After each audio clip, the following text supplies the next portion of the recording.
professeur Ben Omar, professeur Olmati, pour modérer la présentation de notre ami Si Mustafa Mokhtari. Bonjour tout le monde. Donc, nous avons le plaisir d'avoir avec nous c'est Mustafa Mokhtari, que vous connaissez tous, qui va nous alors parler de l'éthique des pratiques en néonatologie. C'est Mustafa, vous avez 20 minutes. Merci beaucoup, merci infiniment. Donc je vous remercie infiniment de me donner, je remercie d'abord les organisateurs de me donner l'occasion de vous parler d'un sujet qui montre l'évolution de la pédiatrie marocaine. Il y a 20 ans, on parlait des infections, des gastroentérites, on parle des maladies métaboliques, on parle de l'éthique, on parle de la génétique, donc on parle des choses qui sont extrêmement, je dirais, d'actualité, alors que, voilà, ça veut dire que la pédiatrie marocaine évolue considérablement.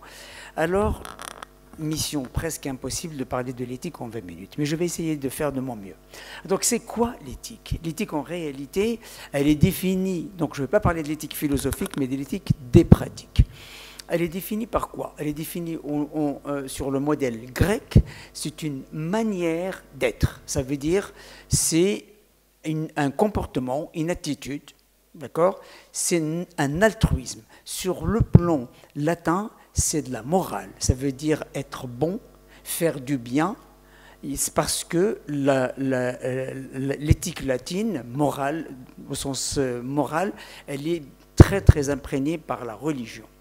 Alors l'éthique, elle se situe où? Elle se situe souvent dans les frontières. Donc là, vous avez la frontière algéro-marocaine, vous avez la frontière de Saïdia avec la Moulouia. Donc c'est au niveau de la frontière que l'éthique s'exerce. Vous allez me dire, mais c'est quoi au niveau des frontières? Parce que nous, la frontière, on la considère comme une limite.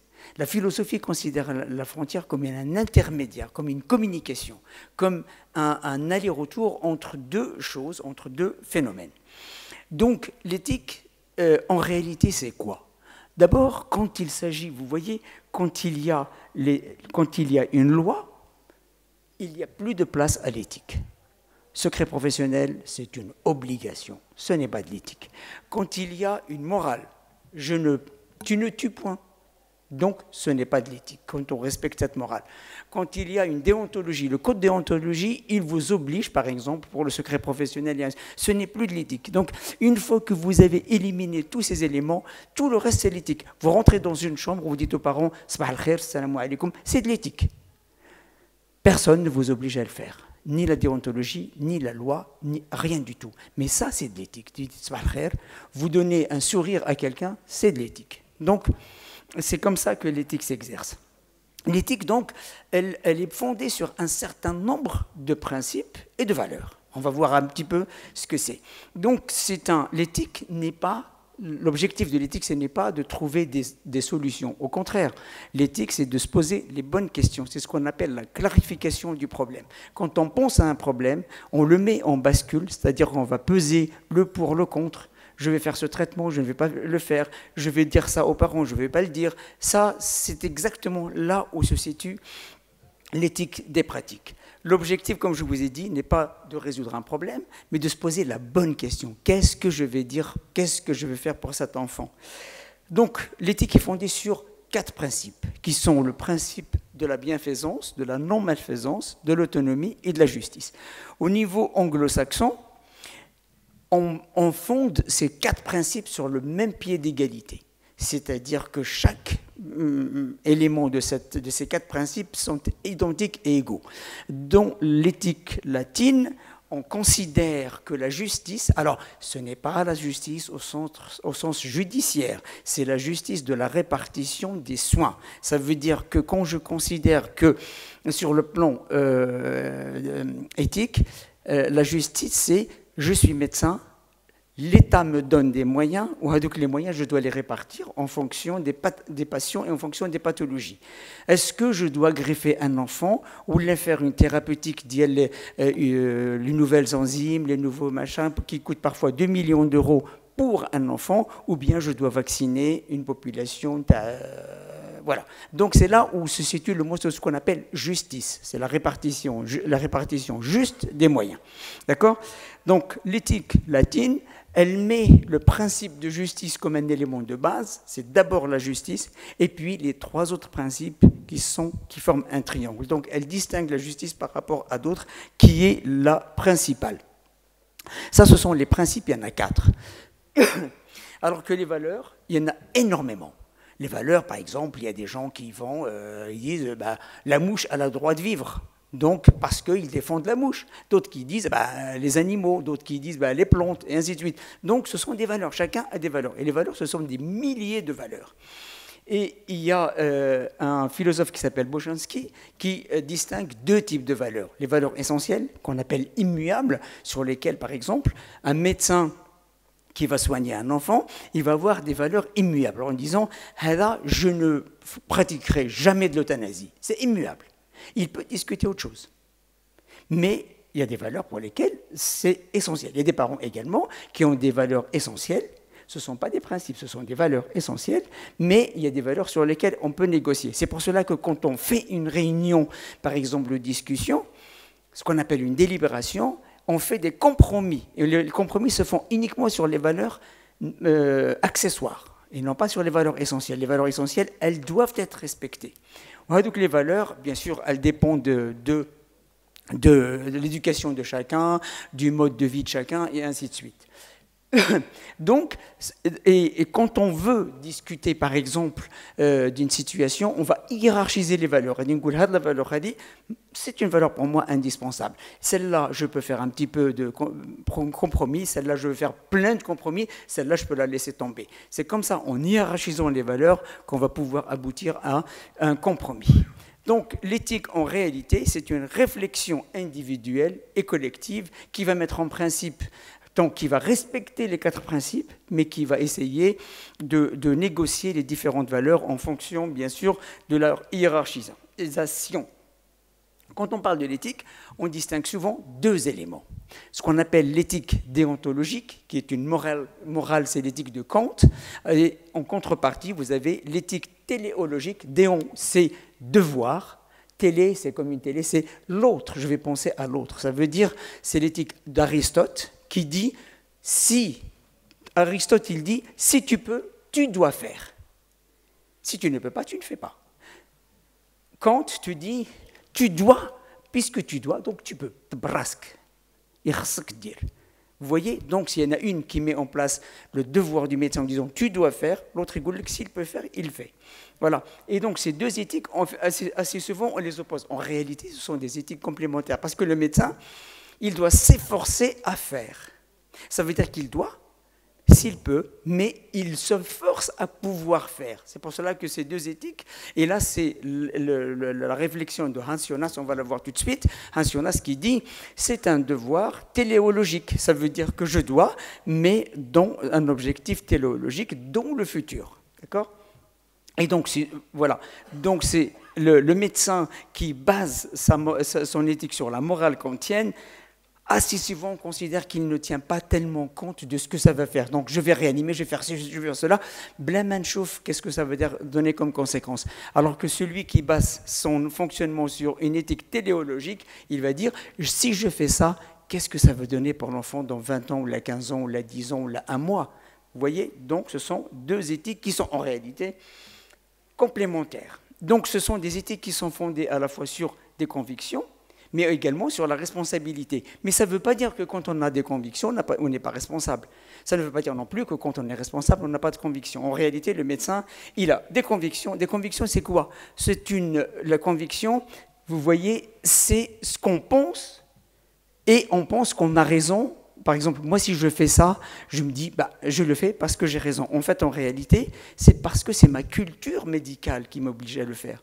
Je n'ai pas raison, personne n'a raison.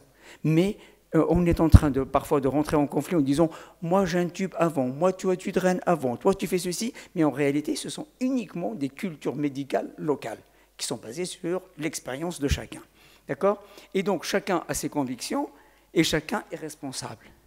Et assez souvent on oppose ces 2 éthiques, l'éthique déontologique et l'éthique téléologiques.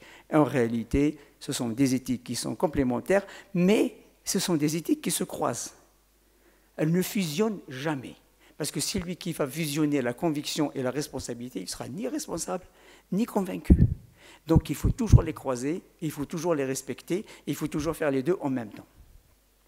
Je vous ai parlé un petit peu de l'éthique jonassienne, comme je n'ai pas beaucoup de temps, je vais avancer. Le médecin, il va faire quoi? Il va soigner un nouveau-né. Comme je dois parler du nouveau-né, qu'est-ce que c'est que le nouveau-né? Donc le nouveau-né, si je prends par exemple la définition de Jabran Khalil Jabran qui dit « Et une femme qui tenait un bébé contre le sein dit ». Parlez-nous des enfants. Il dit, vos enfants ne sont pas vos enfants, ils sont les fils et les filles de l'appel de la vie à la vie. Ils viennent à travers vous, mais non de vous. Vous pouvez leur donner votre amour, mais pas vos pensées. Vous pouvez héberger leur corps, mais pas leurs âmes. Ça veut dire quoi? Ça veut dire que nous avons la responsabilité morale, juridique, éthique d'élever des enfants, mais qu'on doit leur donner ce qu'on peut, mais on ne les possède pas. C'est-à-dire que quand je dis mon enfant, ce n'est pas ma voiture ou ma maison, c'est un autre moi qui est libre, mais pour qui j'ai des obligations. D'accord? Le problème, c'est que le pédiatre, il soigne un enfant qui a un statut très particulier. Ce statut du nouveau-né, c'est quoi? C'est que le nouveau-né est un patient qui n'est pas doté de volonté. Et comme il n'est pas doté de volonté, ce n'est pas lui qui va décider. Il ne veut pas vous dire « je ne veux pas ça, je veux faire ça », dire les hadis ou les madir les shadik. Qui est-ce qui va parler à sa place? C'est les autres. Et les autres, ils vont parler à partir de quoi? À partir de leur vécu personnel. C'est les parents. Et qui vont dire « ah ben, vous lui faites ça, vous lui faites pas ça, est-ce que vous pouvez faire un scanner, une IRM, un bilan, et ainsi de suite ». Donc sur un enfant. Donc le médecin, il est donc toujours dans cette défense de l'enfant, contre parfois la volonté des parents. Parce que la volonté des parents, parfois, elle peut nuire au nouveau-né. On le sait, il y a des enfants qui viennent aux urgences pour maltraitance. Donc le médecin doit être le garant et l'avocat et le protecteur de l'enfant. D'accord? Et donc il doit défendre l'intérêt supérieur de l'enfant. Cet intérêt supérieur n'est jamais exprimé par l'enfant, toujours exprimé par autrui. Autrui, c'est soit les parents, soit le médecin. Et parfois, vous avez un préjudice que va subir l'enfant. Quand les parents vous disent vous lui faites ça, ça, ça, ça, ça, je vais te dire, mais il va subir ce que je vais lui faire. Est-ce que, parce que les parents ont demandé, que je dois lui faire? Parfois, je vais me poser la question, non, je ne fais pas ça et ça, parce qu'il va subir un préjudice. Parce que l'intérêt supérieur de l'enfant, il est collectif. Parce que les parents, ils veulent qu'il soit guéri. Ils veulent qu'il revienne à la maison, ils veulent faire ça, tout un bilan, alors que le médecin va dire « non, je ne vais pas faire ça, parce que l'enfant va subir tant de piqûres, tant de dextro, tant de ceci, tant de cela, je le défends. » D'accord? Donc le médecin, il est dans cette dualité entre le respect de l'enfant. Voilà. Quand on parle du statut de l'enfant, il faut savoir que le nouveau-né, dans la société, il a un statut très particulier. Très, très, très particulier. Vous voyez cette étude qui a été faite, une enquête qui a été faite par Annie Janvier en 2006 au Canada. Elle est allée dans une grande école, dans un campus, et elle a posé des questions à des jeunes qui sont des étudiants de droit, de médecine, de philosophie, de tout ce que vous voulez. Donc elle prend 8 cas. Un premier groupe, je ne sais pas ce que j'ai fait.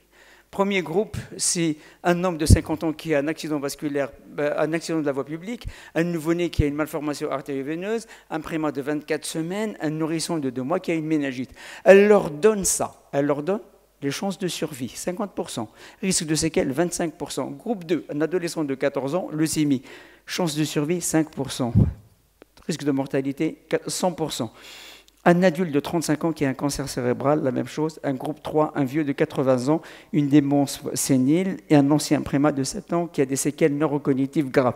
Elle leur donne toutes ces informations. Elle leur dit, vous êtes aux urgences, vous avez ces 8 patients qui arrivent d'un seul coup avec 8 ambulances et vous n'avez pas beaucoup, ils n'ont pas beaucoup de temps, vous devez les sauver. Vous allez commencer par qui?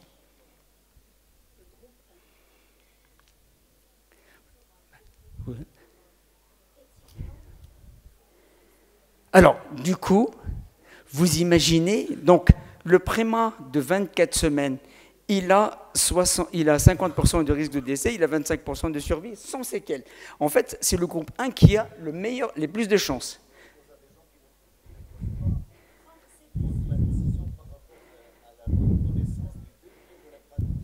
ils ont ça sous les yeux. Elle leur donne ça sous les yeux. Donc du coup, le prématuré de 24 semaines, il était classé en 7e position, juste avant le vieux de 80 ans. Le nouveau-né, le nouveau-né, celui-là, il est classé en 5e position. On a classé en première position, donc les grands, et ainsi de suite. Pourquoi? Parce que le nouveau-né, il a un statut très particulier dans la société. Il n'a pas encore ce statut de citoyen à part entière. La personne senior.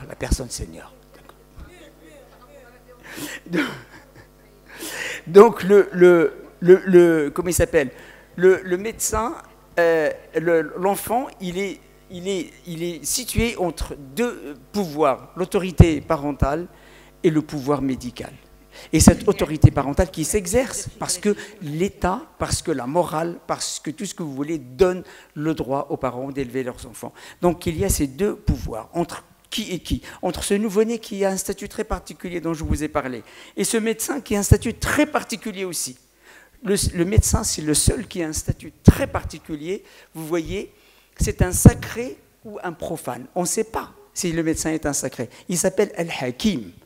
Donc, Al-Hakim, et quand vous regardez ce qu'a écrit Hippocrate dans l'art médical, il dit « Les choses sacrées ne se révèlent qu'aux hommes sacrés. Il est interdit de le communiquer aux profanes tant qu'ils n'ont pas été initiés au mystère de la science », en parlant des médecins. En même temps, il dit « Certains médecins n'ont de médecin que l'habit ». Il a raison. Haram, il a raison. Donc, le médecin, c'est quelqu'un dont la société, je vous rappelle que c'est la seule personne qui peut rentrer dans l'intimité des autres, et c'est la seule personne qui peut déterminer s'il y a quelqu'un qui est décédé. Même le préfet ne peut pas dire il est mort ou il n'est pas mort. Le médecin peut faire un constat de décès. Donc le médecin, il a un statut très particulier dans la société. Ce médecin, il fait un acte médical. Et cet acte médical, il va faire quoi? Il va regarder bien sûr le patient. Le médecin, il est sollicité par le patient qui veut récupérer sa santé. Il est sollicité par la société qui veut qu'il soigne la personne pour revenir à son travail ou là pour revenir à la maison. Et en même temps, cet acte médical est une succession de décisions. Le médecin décide toutes les secondes, mais il ne sait pas qu'il décide. Ça veut dire quoi décider? Décider, ça veut dire trancher dans le vif. Ça veut dire qu'il va choisir parmi les solutions. Tout le temps, il va dire, si je fais ça, ça veut dire que j'évite de faire ça. Tout le temps. Donc c'est un ensemble. Et quand il va décider, il va délibérer. Il va délibérer, ça veut dire quoi? Ça veut dire qu'il va faire une pesée dans sa tête entre deux options. Celle-là, c'est la bonne, celle-là, c'est la moins bonne. Je vais prendre celle-là. Automatiquement. Et ça, c'est automatique, c'est tout le temps. Donc le médecin décide, il va délibérer dans sa tête, il va penser parfois seul. Parfois, il va penser avec les autres. Il va appeler un ami, il va appeler un collègue, il va demander à une infirmière, il va demander à des parents leur avis. C'est penser avec les autres. Donc, le fait de penser avec les autres, le fait de demander un avis aux parents, ça le fait penser différemment, lui aussi. Il va penser au patient en disant « c'est lui, ce n'est pas moi qui suis malade, il est différent de moi, mais c'est aussi moi-même, parce que c'est un être humain, parce que c'est un autre moi-même. » Voilà, ça c'est la réflexion de Paul Ricoeur. Le médecin va réfléchir en fonction de deux situations, parce que le médecin, il a deux casquettes. La première, c'est qu'il a un contrat de travail, il est payé, mais il a un contrat social qui est beaucoup plus lourd que le contrat de travail. Et dans le cadre de ce contrat social, il est fondé sur quoi? Il est fondé sur ça, sur la confiance. Vous voyez, cette femme qui est à l'église, qui prie et qui dit « J'ai tellement confiance en vous que la plupart du temps, je vous appelle docteur en parlant à Dieu. » Vous voyez donc la place du médecin. Donc le médecin, les parents fondent leur relation, il me reste encore quelques minutes, sur la confiance. Ça veut dire quoi la confiance? La confiance, c'est confier quelque chose de précieux à quelqu'un. Elle allie trois personnes. Celui à qui on fait confiance, celui qui fait confiance et l'objet de la confiance. Et l'objet de la confiance, c'est un sujet de confiance, c'est l'enfant. Donc on va confier l'enfant à quelqu'un. Donc quand le médecin on lui fait confiance, le médecin, il va engager. Ça veut dire qu'il doit prendre un engagement et il doit faire des promesses. Je vais faire ça, ça, ça, et je vous rends votre enfant dans combien de temps. Donc quand il va faire une promesse, il va faire quoi? Il va rendre le futur prévisible. Quand je vais dire, je vais faire ça, ça, ça, ça veut dire je parle du futur.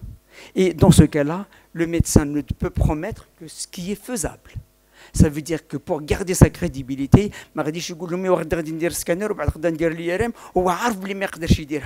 c'est compliqué. Si le lendemain il leur dit les parents, il va perdre sa crédibilité. Donc du coup, il ne peut se promettre que ce qu'il peut faire. D'accord? Parce qu'il y a ce pacte de confiance qui est un pacte, voilà. Il communique, il informe. Informer, c'est quoi? Informer, la communication. Quand vous regardez même dans le Coran, Allah Ta'ala, quand il dit à Moussa, وَمَا تِلْكَ بِيَمِينِكَ يَا مُوسَى إِنَّهَا عَصَا أَتَوْكَ عَلَيْهَا. Donc là, Allah Ta'ala, il dit à Moussa, qu'est-ce que tu as dans ta main droite? Ta main droite, ça veut dire qu'il sait que c'est dans la main droite. Il lui dit, c'est ma canne sur laquelle je m'appuie, avec laquelle je secoue les arbres pour mes moutons, et je l'utilise pour autre chose. Moussa, alayhi salam, il aurait pu dire, là ça, et ça s'arrête là. Non, il n'informe pas, il communique. L'information, c'est quoi? C'est une seule intention. D'abord, c'est une obligation morale, une obligation éthique, une obligation légale. C'est une seule intention, celle de donner une vérité. Il a une méningite. C'est une information. Ça s'arrête là. Si je rentre dans une chambre, il a une méningite. Mais si je continue, je suis dans la communication. Communication, c'est deux intentions. J'informe et je communique avec les parents. Je communique soit d'une manière verbale, soit d'une manière non verbale. Quand je communique d'une manière verbale, je vais utiliser le même langage, un langage que les parents comprennent. S'ils parlent en arabe, je leur parle en arabe. S'ils parlent en berbère, je leur parle en berbère. Silence dans la salle. Non, je leur parle dans une langue que je sais. Mais quand on parle du langage, ça veut dire que si je ne sais pas, si les parents ne comprennent pas mon langage, je demande à quelqu'un d'autre de leur traduire. OK? Et donc la communication n'est réussie que lorsque les parents comprennent le sens des mots et non pas le sens linguistique. Ça veut dire que je dois utiliser un langage. Et on était en train d'écouter la radio. Même nous, on ne comprenait pas. Donc on s'est dit, mais il s'adresse à des gens, tu te rappelles, il s'adresse à des gens dans un langage qu'ils ne comprennent pas. Ce n'est pas de la communication, c'est ce qu'on appelle dire et cacher. Ça veut dire que quand on utilise un langage que les gens ne comprennent pas, je dis et je cache en même temps. Ok? Donc la communication peut être non verbale. Non verbale, ça veut dire qu'elle peut être faite soit par les émotions, les gens pleurent, c'est une communication. Le silence est une communication. D'accord? Donc le silence, c'est un moyen d'expression. Il n'incarne pas, ce n'est pas quelque chose, ce n'est pas un acte passif de la langue, c'est un acte actif de la langue, le silence. Je passe sur le silence, le médecin annonce. D'accord? Je vous raconterai, si j'ai un moment, je vous raconterai tout à l'heure une anecdote. Donc le médecin annonce, le mot annoncer, ça veut dire quoi? Ça veut dire passer un message. Il me reste combien de temps? J'ai fini? Donc 2 minutes. Annoncer, ça veut dire passer un message. C'est un moment de vérité et de sincérité, l'annonce. D'accord? Alors, il faut utiliser bien sûr des mots pour donner des sens à ce qu'on va annoncer. Pierre Lecoz disait, lâcher un mot, c'est lâcher une bombe. Ça veut dire que chaque mot que je dois utiliser, je dois le peser.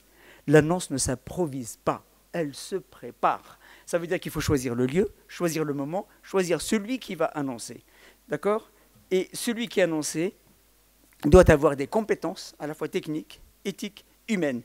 Et il doit avoir quelques valeurs, la compassion, l'empathie. La même chose, ce qu'il doit annoncer. L'annonce est un acte médical. C'est le médecin qui annonce. Ce n'est pas l'infirmière, ce n'est pas un débutant, ce n'est pas le voisin ou la chihaja. C'est le médecin, de préférence celui qui est en charge de l'enfant. Et il doit normalement s'arranger pour dire comment je vais annoncer. Par des mots simples, des mots très simples. Il doit éviter le jargon médical, des mots extrêmement longs qui ne veulent rien dire. Et puis, il doit adapter le discours au niveau de compréhension des parents.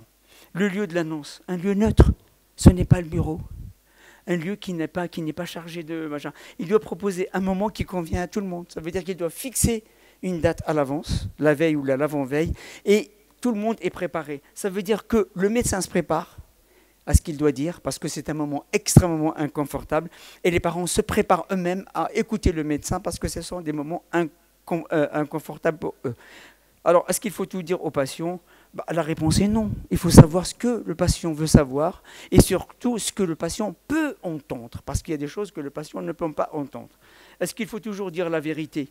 Oui, il faut toujours dire la vérité, parce que c'est interdit de mentir pour un médecin. Mais voilà, il faut toujours dire la vérité. Mais dire la vérité, ce n'est pas dire la vérité à tort et à travers. Dire la vérité, c'est dire la vérité du moment. C'est-à-dire la vérité n'est pas un dire, la vérité c'est un être avec. Quand je dis à des parents, il a un coma stade dépassé, qu'il va mourir, à ce moment-là, qu'est-ce que je vais faire ? Je dois être moi-même, c'est-à-dire authentique. Si je leur dis stade 4 avec une atteinte du tronc cérébral, machin, et je continue à utiliser des mots, ils ne comprennent pas. Mais si je suis authentique, ils vont comprendre. Dire la vérité, c'est être vrai soi-même, d'accord ? Je vais passer très rapidement là-dessus. La vérité n'est pas synonyme de cruauté. La vérité, comme disait Paul Ricoeur, ne s'assène pas comme un coup. Il a un coma stade 4, non. Je dois le dire d'une manière, de façon à ce qu'il y ait une fusion avec moi-même et les parents, de façon à ce qu'ils comprennent ce que j'ai envie de dire. OK ? La vérité est une seule, elle n'est pas multiple. Si mon assistant dit une vérité, mon infirmière dit une autre, et moi je dis une autre, ça veut dire que les trois vérités sont fausses. Il y a une seule vérité. Par contre, les moyens d'accéder à cette vérité sont différents. Ça, c'est Ben Marlouf, c'est un philosophe marocain. Okay ? Est-ce que le mensonge existe en médecine ? Oui, il est quotidien le mensonge. Mentir, c'est quoi ? C'est dissimuler la vérité. Okay ? Donc le médecin doit dire la vérité. Parfois, le mensonge, c'est dissimuler la vérité. Mais cette vérité, elle doit être normalement, parfois le médecin ne peut pas la dire, il faut euphémiser, faire un euphémisme. Par exemple, moi j'utilise facilement le mot mort, il y a des gens qui disent, il va partir, il va disparaître, il va faire ceci, il va faire cela. Donc il faut de temps en temps avoir la compassion de dire les choses telles qu'elles sont. Pour conclure, l'éthique, c'est ce qu'on fait au quotidien, sans le savoir. Et ce n'est pas faire du bien, c'est éviter de faire du mal. L'éthique, c'est naviguer dans un océan d'incertitude avec des toutes petites archipels de certitude. Ça veut dire que le médecin n'a que très peu de certitudes et il doit utiliser ces certitudes pour pouvoir à ce moment-là communiquer. Et comme disait Al-Rumi il y a 1100 sana, la vérité est un grand miroir tombé de la main de Dieu, cassé en plusieurs morceaux. Chacun ramasse un bout, se regarde et dit « j'ai la vérité ». Donc les vérités, en fait, il y a plusieurs vérités, puisque chacun communique et chacun pense qu'il a une vérité. Et voilà. Donc, il faut toujours, bien sûr, se remettre en question en éthique, même a posteriori. Ça veut dire que quand la situation est finie, on doit se remettre en question. Je vous remercie.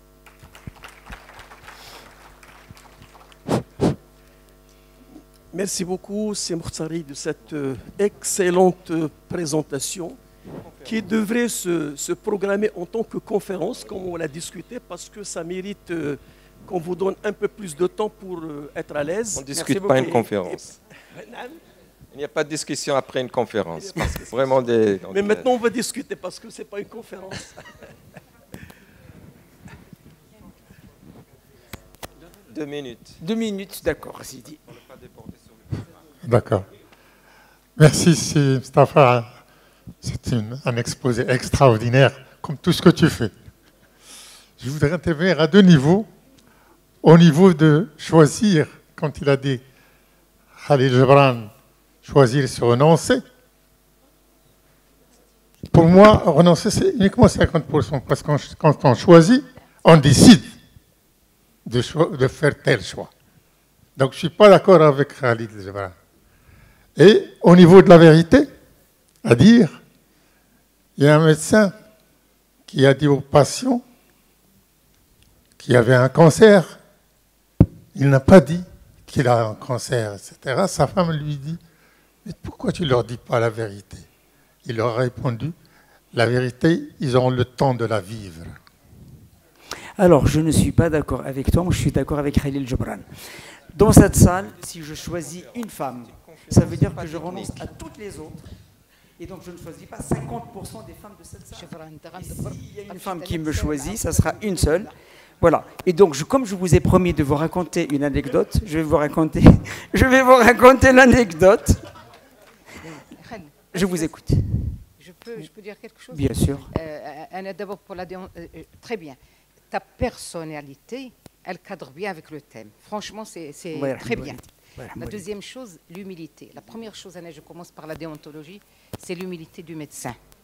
Et puis l'arrogance et l'assurance du médecin qui rentre chez les parents et l'arrogance. La deuxième chose qui me choque, c'est de dire à un malade, mais enfin, comment peut-on un médecin qui dit من دابا شهرين غادي تمشي وانت راه غادي تنزل في الدروج ويمكن غادي تكروع وغتموت قبل منه. Mais qu'est-ce que c'est que cette façon de réfléchir؟ هادي بعد ثلاثه الحوايج، ما كون عندي بزاف الحوايج ولكن ما خلانيش نهضر. J'ai promis de vous raconter l'anecdote. Donc, avant-hier, j'ai assisté à un entretien dans un endroit où je remplace. Je me suis fait tout petit. Il y a le médecin qui s'occupe, qui voit des parents d'un enfant qui a un coma dépassé, mort cérébrale. Et à ce moment-là, il les voit pendant une demi-heure. Il leur explique le déroulement des choses, fonctionnement, et ainsi de suite. Il n'a pas utilisé un terme médical, pas un seul, mais une communication. Et quand la personne a fini, je lui dis félicitations, parce que c'est une communication très réussie. Les parents, ils vont perdre leur enfant aujourd'hui, ou le demain, ou l'après-demain, ils ont fini par dire merci beaucoup docteur, merci infiniment, vous vraiment, on est soulagé. Parce qu'il n'a pas utilisé un seul terme médical, mais uniquement des termes de communication. Je ne donnerai pas le nom du professeur. Oui, Mustafa, merci beaucoup pour cette présentation excellente. Il y a quelques années, j'avais fait une petite intervention là-dessus sur l'éthique et pédiatrie dans un de nos congrès, et j'avais suggéré que dans toutes nos réunions, on fasse un aspect de l'éthique en pédiatrie en particulier, absolument, parce que ça me paraît quelque chose de fondamental. Absolument. Et je te remercie d'avoir bien insisté sur la communication, le mode de communication, le langage à utiliser. Et puis, dernier point, il y a, je pense qu'il y a un point fondamental qu'on doit retenir, tu l'as mis en conclusion, c'est un des principes qui nous guide, primum non nocere. Premièrement, ne pas nuire. Ça, je crois que c'est quelque chose qui doit nous guider absolument dans nos attitudes et nos conseils. Mille fois d'accord. Je voudrais dire un mot, s'il vous plaît. Merci pour ton intelligence émotionnelle, d'abord. Merci, Raouda. C'est vraiment excellent. Et c'est pour dire que vraiment, l'intelligence artificielle n'a aucune place ici, vraiment aucune place. Et ça nous rassure aujourd'hui par rapport à notre dépression d'hier. Merci. Je voudrais juste... Oui, Simrtsari, je voulais te remercier pour cette belle conférence et rappeler qu'aujourd'hui, nous sommes face à des parents qui connaissent le diagnostic de leur gosse de A à Z. Et donc, utiliser les mots techniques pour leur expliquer la maladie, peut-être, mais vraiment utiliser d'autres canaux de communication. Et moi, j'ai vécu des expériences désagréables parce que j'ai à suivre des malades qui ont des maladies chroniques. Et j'ai eu justement ça, comme on est entre jeunes et moins jeunes, je ne dirais pas vieux, Madame Haj Khalifa, je dirais moins jeunes. C'est ça, je ne choque pas en disant des vieux et des jeunes. Donc, j'ai eu des équipes de garde qui ont été très agressifs avec les parents en leur disant, un père, d'ailleurs, cette phrase, quand il a demandé aux jeunes,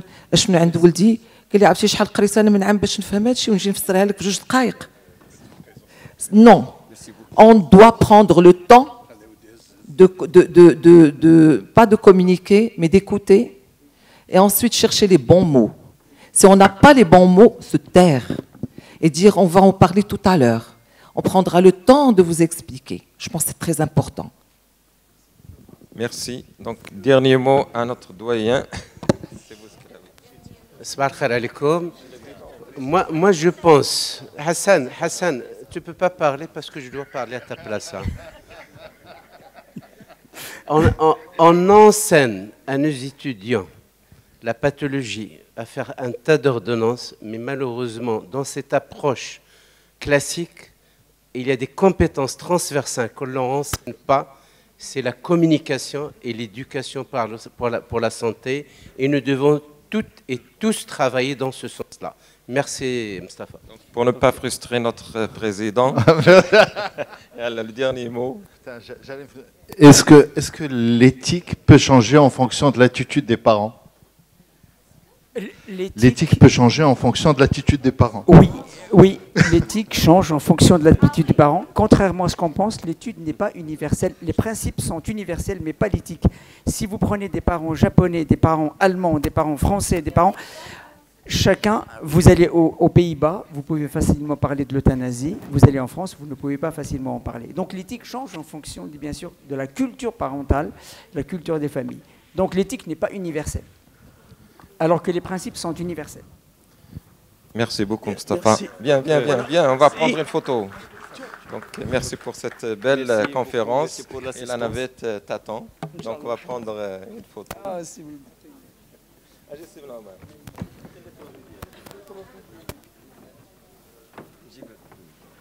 Vous êtes invité à une pause de 1 minute.